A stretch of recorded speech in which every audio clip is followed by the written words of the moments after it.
This week I put out a bunch of new stuff and got told I smell like Axe, so stay tuned.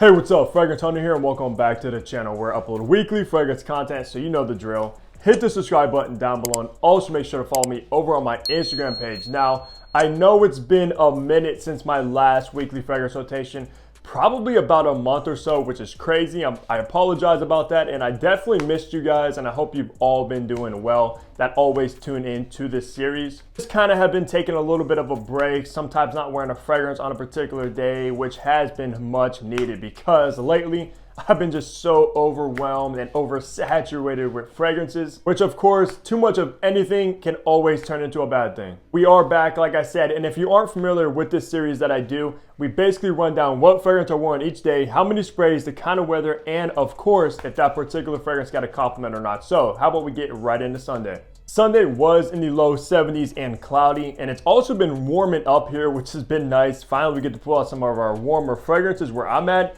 Now, on Sunday, though, I did pull out a brand new fragrance in the collection from Orientica, and it is Azure Fantasy. So this is actually very, very similar to Louis Vuitton's Imagination, which has been getting so much hype lately. And you can kind of tell by looking at the bottle and that juice, it has that kind of Imagination teal juice going on. And it's nearly identical, guys, with possibly even better performance because this is actually in a straight de parfum, where Imagination is an eau de parfum that does perform good, probably one of the best from Louis, but this stuff is actually pretty potent. So for anybody that wants Imagination and doesn't want to spend over $300, I do think this is still expensive at retail, but as we know, Orientica fragrances usually hit discounters pretty quick. So keep your eye out for that if you are looking for this particular one. Now, on that day, I did do 6 sprays of Azure Fantasy. Don't recall that I did much, didn't get any compliments, but yeah, whenever I want that Imagination kind of feel and I don't want to use up my bottle, I'm going to be reaching for this one without a doubt. Monday was in the low 70s and actually sunny outside, which was nice because on Monday was actually the solar eclipse, and where I'm located is in Ohio, so we got that 100% totality. It went pitch dark for around like 4 minutes or so, which was such an awesome experience to witness. Let me know down below if any of you guys actually got to experience the solar eclipse this year. But on that day, I put out another new fragrance, and it is Commodities Milk Plus. So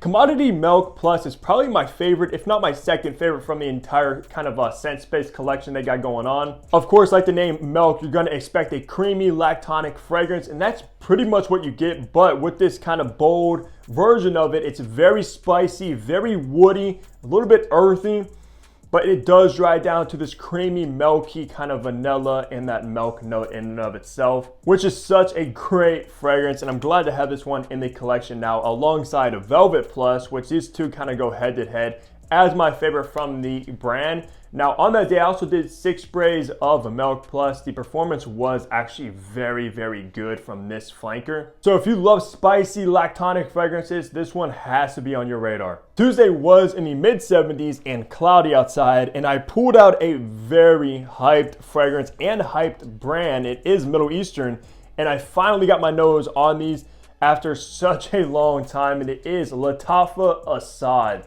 So as we all know, this is very similar to Dior Sauvage Elixir for around like 20 to maybe 35 bucks, which is an absolute bargain for what you're getting. I definitely highly recommend this if you like that Sauvage Elixir DNA but don't want to spend 200 bucks on it, especially for the price. You really can't go wrong.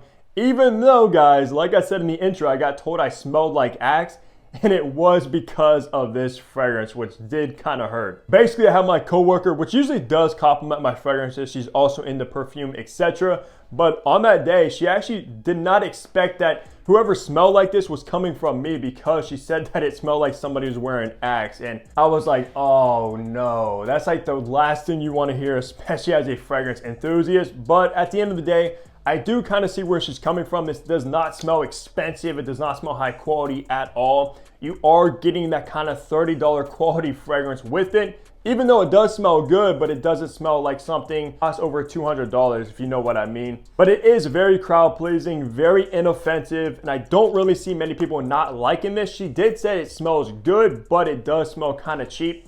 But then later on in the day, she said, wow, it actually started to smell a little bit better.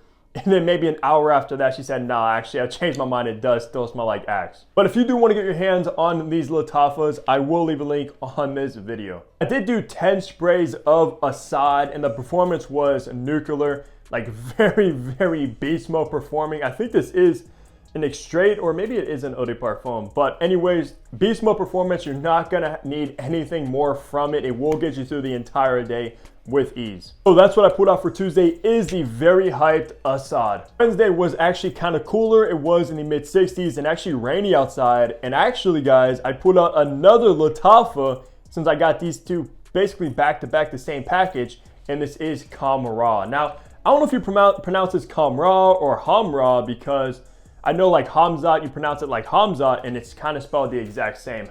But I digress, guys. This, looking at this bottle, you probably think this is a clone of by Kilian's Angel Share, which I thought it would be too, but that's actually not really the case. The closest resemblance between the two is the bottle itself, because this is not really a boozy fragrance like Angel Share is, which also has kind of that oak wood going on with the cognac. You don't really get that in here. But you do get a very spicy, gourmand, kind of vanilla-ish fragrance that is outstanding. So I don't even think it's redundant to own Angel Share and Kamra, if I'm being honest. Now, on that day, I did another 10 sprays with this one. The performance was very good, even though it does sit a little bit closer to the skin rather than projecting heavy, but it will last you easily around 8 hours or even more than that of longevity, which is outstanding. This is another one you can pick up for around that $30 mark. Like I said, I will link them in this video if you want to get your hands on them. You just really cannot go wrong with these ones. And I'm going to have to check out more from Lattafa. I know they do have a few flankers of both Assad and Kamra now that I'm very interested in. But no compliments on that day either. Thankfully, I didn't get told I smell like Axe with this one. This does actually smell a little bit higher quality than Assad because of how different it is. It doesn't kind of smell like that cologne-ish style fragrance. I can actually see this one breaking necks when you walk by. So that's what I wore for Wednesday, is Lattafa Kamra. Thursday was in the high 60s and also cloudy outside, and I put out yet again another new fragrance in my collection that has been getting hype because of the initial release from this brand. This is Blue Atlas Bountiful. So when you think of Blue Atlas, you probably first thing that comes to mind is Atlantis, which has so much hype in the community. I also reviewed it. I wasn't overly blown away by the fragrance. It was very pleasant and crowd pleasing. And this one though is a very different style fragrance. It's very like heavy on the citruses and vetiver style combination going on. And it's much more mature than Atlantis as well. And I mean, this is the sort of fragrance when you spray it on, it will just instantly give you a burst of confidence no matter what. It just gives off that kind of aurora about it. And on that day, I did do 10 sprays of Bountiful to kind of get a full wearing experience and see how this one performed.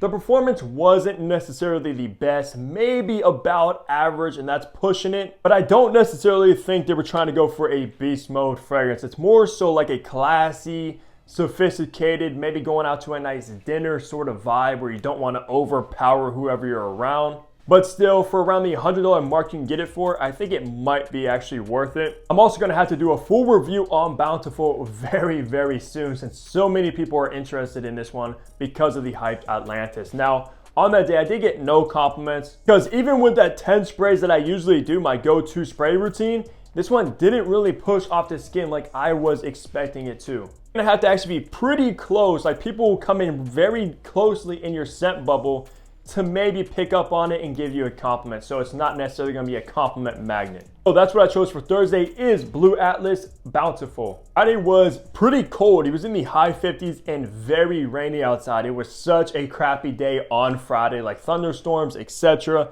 Very gloomy, and I had to pull out a fragrance that fits that kind of environment and weather, and I think this one's perfect, and it is Louis Vuitton's Orage.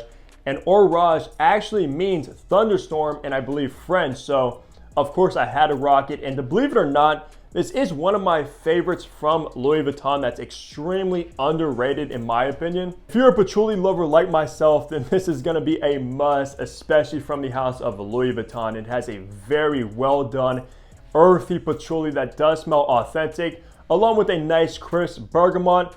And I believe this does get compared to like Hermes's Terre Hermes. I didn't think at first, but when I smelled them side by side, I can absolutely see the resemblance. So if you love Terre Hermes, you will absolutely love Orage. Now, on that day, I did do 6 sprays of Orage, kind of just ran some errands, chilled at home because it was such a crappy day outside. And also some bad news for any Louis Vuitton fan like myself. If you don't know already, Al Hassard has gotten discontinued. They pretty much have taken it off the website and I believe took it off the shelf. So if you are looking for Al Hassard, go check out your boutique and see if you can pick up a bottle because the prices are gonna skyrocket since it's been discontinued. But that's what I chose for Friday is Orage by Louis Vuitton. Wrapping the week off on Saturday, it was in the mid 60s and sunny outside, and I put out yet again a brand new fragrance hot off the shelves from Sphinx, and this is Vanilla Azure.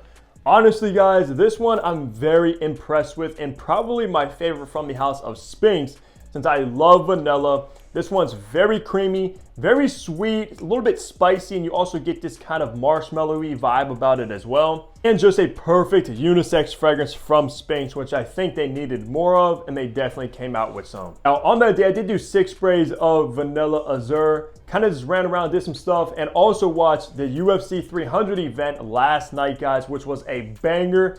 For any of my UFC fans out there, how did you enjoy UFC 300 last night, guys? The Max Holloway knockout on Justin Gaethje, and of course, Alex Pereira with that crazy left hook was an absolute blast to watch. But yeah, back to fragrances. Vanilla Azure is a banger. Like I'm telling you, a true banger for any vanilla lover out there. I don't see anyone not really liking this one if you like that kind of creamy note. Absolutely must check out, and got no compliments on that day with Vanilla Azure, but wow, I was in vanilla heaven. So that's gonna do it for my weekly fragrance rotation. Per usual, guys, leave a comment down below the fragrance you guys have been wearing and enjoying. I'm always looking forward to what you guys are pulling out. And also leave a like, subscribe below if you haven't already, and you already know I'll see all of you back here in my next upload. Take care, everybody.